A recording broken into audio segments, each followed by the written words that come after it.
صحیح مسلم میں حدیث ہے، نبی علیہ السلام نے اپنی وفات سے 5 دن پہلے کہا، جندب رضی اللہ تعالیٰ عنہ کہتے ہیں نبی علیہ السلام نے فرمایا دیکھنا اگلے لوگوں میں سے کوئی نیک آدمی یا پیغمبر فوت ہو جاتا تھا، وہ اس کی قبر پہ سجدے شروع کر دیتے تھے، میں تمہیں اس کام سے منع کرتا ہوں 5 دن پہلے۔ اور سینسٹیوٹی کا لیول یہ ہے کہ مسند احمد کی حدیث ہے، نبی علیہ السلام نے آخری وقت میں دعا کی ہے، اللہم لا تجعل قبری وثنا یعبد، اے اللہ میری قبر کو وہ بت نہ بننے دینا کہ لوگ اس کی پرستی شروع کر دیں۔ نبی علیہ السلام نے اپنی قبر کو خود بت کہہ دیا کہ اگر میری قبر کی بھی عبادت ہوئی تو وہ بت تصور ہوگا۔ یہ کہتے ہیں شرک ختم ہو گیا۔ پھر بخاری اور مسلم دونوں میں حدیث ہے، عائشہ کہتی ہیں نبی علیہ السلام کے آخری دن چل رہے تھے بیماری کے، آپ پہ بخار کا غلبہ تھا، آپ بار بار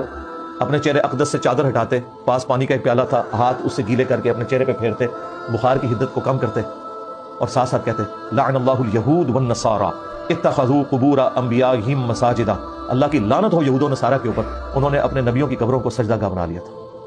ادھر بات ختم نہیں ہوئی، اما عائشہ کے آگے الفاظ ہیں، اما عائشہ کہتی ہیں اگر ہمیں خطرہ نہ ہوتا کہ لوگ رسول اللہ کی قبر پہ سجدے شروع کر دیں گے تو ہم نبی علیہ السلام کی قبر مبارک کو لوگوں کی زیارت کے لیے کھلا چھوڑ دیتے، اما نے نہیں چھوڑا، حجرے میں ہی رہنے دیا، آج تک جالی شریف کے پیچھے ہے، اب تو خیر وہاں دیوار ہے، وہ کوئی جا ہی نہیں سکتا۔ اما عائشہ کو کسی نے کوئی مشورہ کیوں نہیں دیا کہ آپ کہہ رہی ہیں کہ ہمیں خطرہ ہے کہ لوگ سجدے شروع کر دیں گے، اللہ کے نبی تو فرما کے گئے شرک ختم ہو گیا، اس زمانے سے نہیں ختم ہو آیا بھائی، یہ تو اڑے کہانی ہے۔ پھر ایک اور حدیث ہے بخاری اور مسلم دونوں میں، نبی علیہ السلام کے آخری دن چل رہے ہیں، 3 بیویاں آپ کے پاس بیٹھی ہوئی ہیں، 3 بیویاں کون سی؟ اما عائشہ، ام سلمہ، ام حبیبہ رضی اللہ عنہن وعلیہم السلام اجمعین۔ وہ آپس میں بات کرتے ہوئے کہتی ہیں کہ جب ہم حبشہ گئے تھے ہجرت پہ، ہم نے ماریا نام کا ایک گرجا دیکھا تھا، وہاں پہ کچھ تصویریں لٹکی ہوئی تھی، نبی علیہ السلام تکلیف کے عالم میں ہے، آخری دن ہے، بیماری ہے،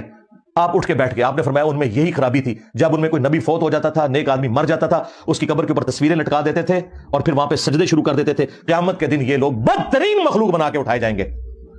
نبی علیہ السلام کو اپنی دنیا سے رخصتی کے وقت سب سے زیادہ جو ٹینشن ہے نا وہ شرک کی ہے، اور یہ مولوی کہتا ہے شرک ختم ہو گیا کیونکہ اس نے کرنا ہے اور کروانا ہے شرک، یہ وجہ ہے، یہ کسٹوڈین ہے شرک کے، توحید پہ بات کرنے کو انہوں نے جرم بنا دیا۔